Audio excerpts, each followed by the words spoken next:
Right, are we ready to paint a sunset sky? Have you done a little test batch of colours like I did? Quite like. Probably going to go for maybe this one, I think. Or I could go for this one but with a little bit more yellow in, possibly. Don't know if I like the cobalt blue and the red, but they are quite nice. They are quite nice, a bit more dramatic, which is nice. So I've got clean water, I've got my paper, I've got a sketch of the mountains, and then I've also put some tape down because I want to just concentrate on getting the sky, and I'm going to put a backwash of colour just into the mountains, but I don't really want it to come any further down, so that's where we're up to. I've got the hake, which is this brush, obviously with a little bit of yellow on there. I don't know where that's come from. Brilliant little brush this, and what I'm going to do is I'm going to just dampen first of all over the mountains, and you can see I'm fairly wet with putting this down. Often when I see paintings coming back for the little critique, the skies have started to dry, and when the skies start to dry then you get a lot of hard lines and marks, whereas if the paint goes on when it's all still fluid, you get lovely softness that I think is you know, shouts watercolour. Right, so that's damp, and for some reason, I don't know why, but the corners seem to dry out faster. So I just give them an extra little doozy. I'm just going to get rid of that. That's a bit of rubber mark. Right, and I'm going to go, and I've had to move my palette of colour around because I couldn't quite fit in, because it's a big piece of paper is this on a board. So I'm going for some of the yellow, and I'm just going to paint this just in to the mountains. I might add a little bit of the permanent rose just to warm it up slightly, change the colour slightly. So it's all just going on nice and fluid, and it is pretty pale. And when I looked at the little test that I did, which is a really good idea, I just thought it was just a bit pale, so I'm just adding a little bit more colour now.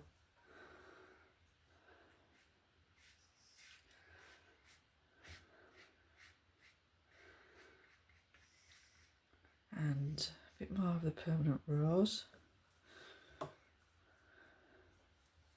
Give it a good stir around, because sometimes you might just pick up that's nice and bright, isn't it? A bit more of the permanent rose. And I'm still using this hake, and I'm going to go to that Windsor blue. I did quite like that Windsor blue. So it's just got a touch of Windsor blue adding to it.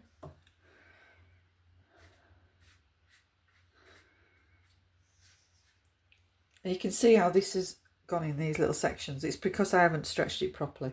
So I haven't put it on a board and stretched it. But I'm just going to move this about a little bit.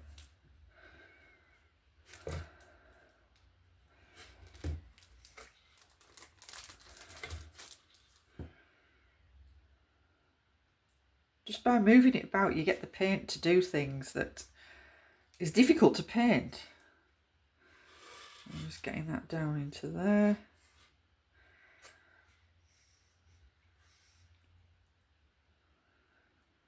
And it just creates some lovely colours. So that's quite nice, and I like how it's got that colour over the mountain because I'm wanting to soften that. So just looking, I might just go to a smaller brush and just with a little bit stronger colour of the permanent rose and the Windsor blue.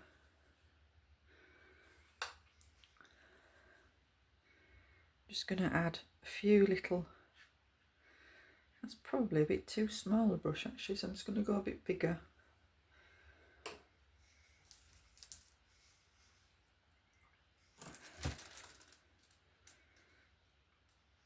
Get rid of that little bit coming down as well. That's it. Right, and I need to be speedy because I can see it's already starting to dry. And this is what I was saying about how if it doesn't go on while it's still damp, you get some little... So I want more paint into this.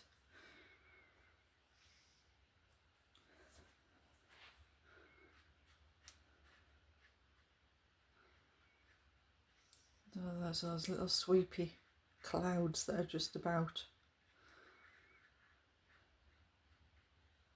And just before it does dry, I just want to get a little bit into this top section. See, that's just starting to dry.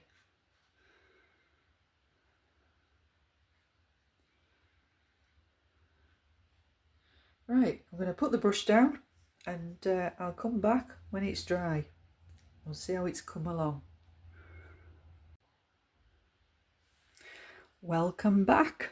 Well, the sky has dried, and if you saw the last little video that I put together, we put the sky in, and yeah, we went in nice and wet, and now I've painted some mountains, and I'm using a very limited palette of just 3 colours up to now, and the colours are Permanent Rose, Windsor Blue, and a little bit of yellow, and I think the yellow is something like a Windsor yellow. And that's all that we've really done. I've just brought in the mountains and this picture of Windermere. So what I thought I'd show you very quickly, or maybe not so quickly, we'll see how it goes. I'm going to paint this little section in and then also paint some of the lake in. So I want to use some of the colours that are in the sky in the lake, and I'm going to reflect some of this into this little area, all being well, but keeping quite a nice bit of light in this. So I've got clean water again, so clean water, and I'm just going to just drag a brush across this little area, and I'm going to use some of the yellow, touch Permanent Rose, and you only sometimes need a tiny bit, which you'll find out for yourselves. You do only need a little bit of the reds. They are stronger than any other colours, so I'm just going to drag this across.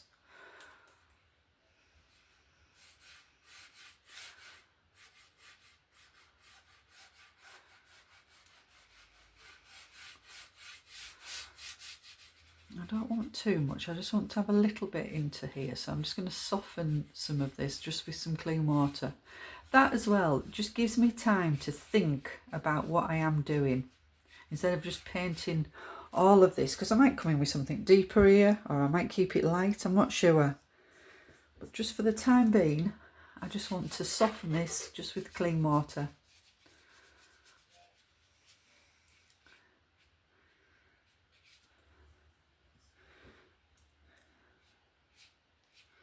And just letting it merge a little bit. Could actually just put a little bit more colour into this, because it might just dry a little bit light. So I'm just going to mix up a tiny little bit more of the Permanent Rose and the yellow, just to slightly deepen it.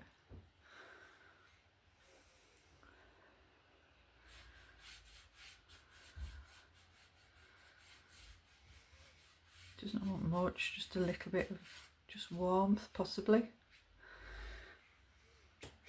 And then give this another little dry. And a little soften into there. Right, so that's all I'm going to do there. Then I'm going to do this little section over here. And I am going to use some of this lovely dark that I've used before. And I hope that you've you've sort of enjoyed seeing how I've painted the skies. Each sky is different that you paint.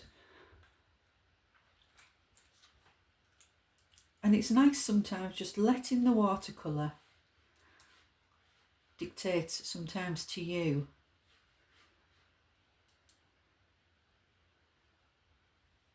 So I do paint very much. I paint once and then pick up more paint and paint to the next section. I don't go backwards, I try not to anyway. Backwards and forwards over. I'm just mixing a little bit more paint.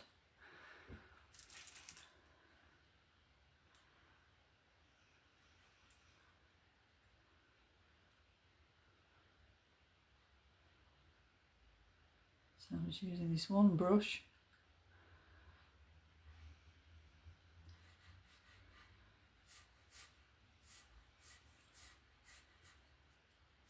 And there isn't too much detail in this picture. I'm wanting it mainly to be about the colours,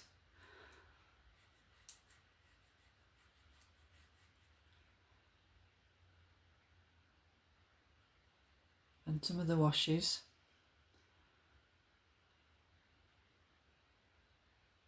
Tell I'm concentrating on that little bit, can't you? Put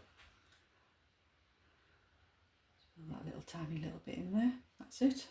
Right, and then I'm going to get the hake and I'm just going to dampen some of this just with clean water.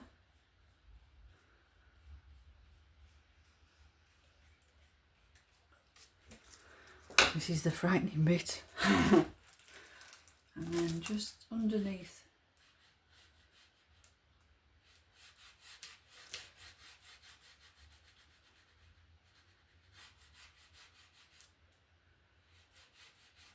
I've still got quite a nice amount of paint on the brush.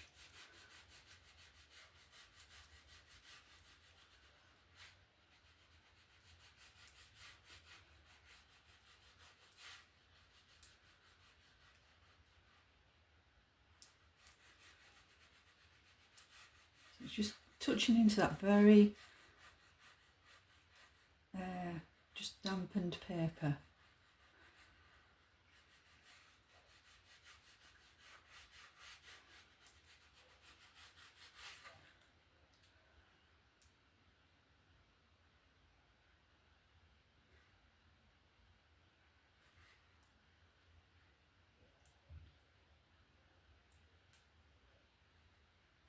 Just doing that tiny bit here, thinking about what's above.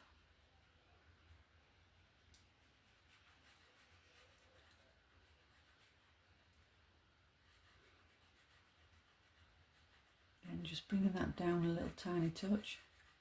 And then I'm probably going to use my flat brush just to take out some colour. So it's a flat, when I find it, so it's this flat brush, which I quite like. It's a synthetic brush, and I wash it and then I take all the water out of it, sort of stretching it through my fingers. So I take it through like that to get rid of the water, and then I'm just going to just take a couple of little ripples through here. And I'm quite impressed with this Senya paper. It's been very nice. So it's taken out quite well.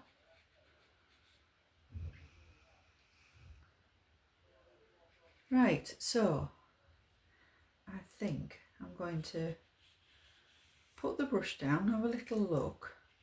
She says, and does one more. Anyway, it just wants a little bit through here.